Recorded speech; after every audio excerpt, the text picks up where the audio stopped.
Hey everyone, Sean X Tech here, and today we're discussing the best display technologies you can set your eyes on. Displays are all around us, from our TVs, to our smartphones, to our tablets, and even in our refrigerators and our cars. But to understand the differences in these display technologies, we need to look deep within to the internal components.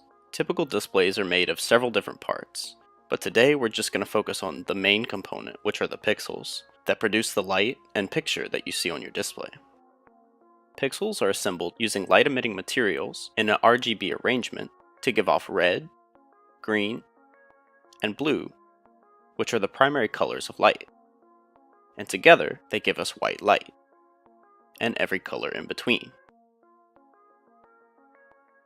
Screen technologies have been shifting in recent years from the familiar plasma and LCD monikers in favor of emerging technologies such as QLED or quantum dot LED, OLED or organic LED, and micro LED, which is a technology that's yet to be commercialized but we could see in the very near future. Today we're going to focus on new display technologies, and to do this we're going to focus on televisions as they're the largest canvas in order for us to view these displays. QLED display technology is among Samsung's flagship televisions in the current market. Their tagline of "See nothing else" imagines a television that is frameless and blends in with the environment. Here is a cartoon depiction of what we can imagine a QLED pixel would look like if we could see it with our naked eye.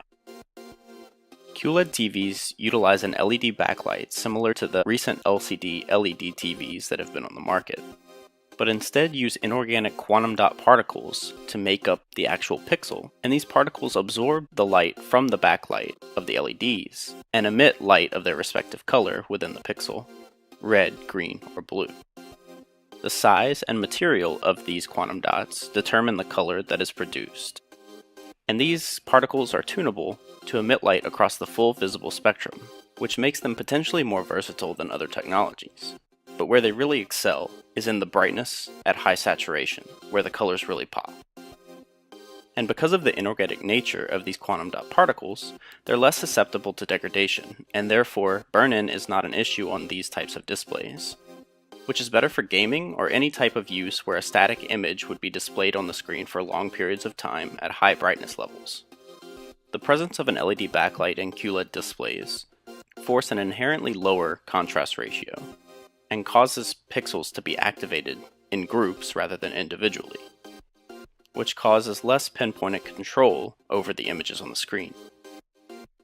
There's also an issue on QLED displays with viewing angle, and perceptively diminished picture quality at wider angles. Also, due to the additional components such as the LED backlight, these displays tend to be thicker compared to other technologies, but are still thinner than previous generation technologies. Overall, with a QLED display, you get some of the brightest colors at deep saturation because of its brighter emissive capability, which makes it one of the best displays for viewing under higher ambient light conditions or during daylight.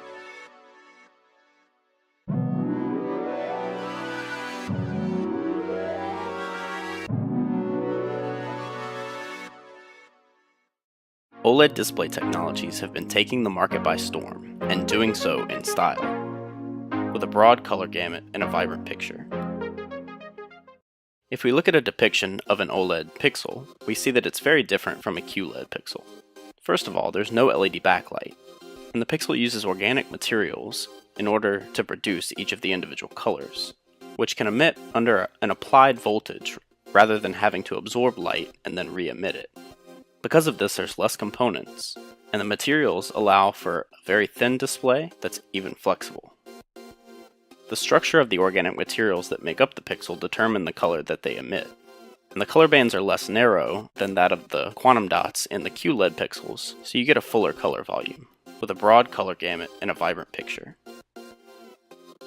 One of the issues, however, is that these organic materials can degrade over time, especially at high brightness, and displaying the same image for a long amount of time can lead to burn-in, where the pixels essentially die out in that area. Because of the way the display works, however, the pixels can be activated individually, in an on-off arrangement, lighting up when they need to display an image on that part of the screen. This leads to the highest contrast ratio available, with vibrant colors against deep blacks, with nothing being overexposed or washed out. LG has taken the lead in producing OLED displays specifically for televisions, producing spectacular colors with their proprietary filtering technology. These are also the thinnest TVs out there, with a super slim profile, and all of the components kept in a lower containment module either on the TV or below the TV. OLED displays are the perfect type of display for viewing movies or anything in a darker environment, where they take full advantage of the highest contrast ratio, broad color gamut, and a vibrant picture. Our last display technology to discuss is microLED, which is expected to be the next major display technology to take on QLED and OLED while combining the best of both technologies. Samsung is set to bring this technology to market later this year with their massive display they call the Wall. MicroLED displays use the same principles as typical LEDs, but at only 1/100th the size. And because the pixels are made up of LEDs, there's no additional LED backlight necessary. LEDs are made up of inorganic materials that emit light under an applied voltage, and the materials that make up the pixel determine the color that is produced. But because there's no backlight, the pixels activate the same way as OLED pixels do, so you get the deepest blacks with eye-popping colors. The materials used in microLED displays are said to provide inherent color qualities with distinct color purity but a wider color gamut than conventional LEDs that provide vibrant yet natural colors. And because it uses inorganic materials, it's less susceptible to degradation, the same as QLED displays. So there's no issue with burn-in on a microLED display. But one of the most unique things about microLED is that the displays can be modular, allowing you to create any geometrical shape, only limited by the size of the pixel. And even more so, if we imagine combining this microLED technology with QLED, a display like this could give us the same bright colors at high saturation levels, but also with sharp contrast and deep blacks, producing a killer picture.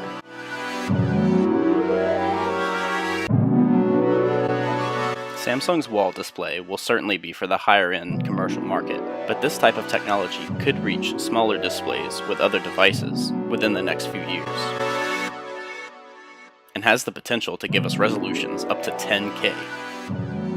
Tell that to your 4K TV at home.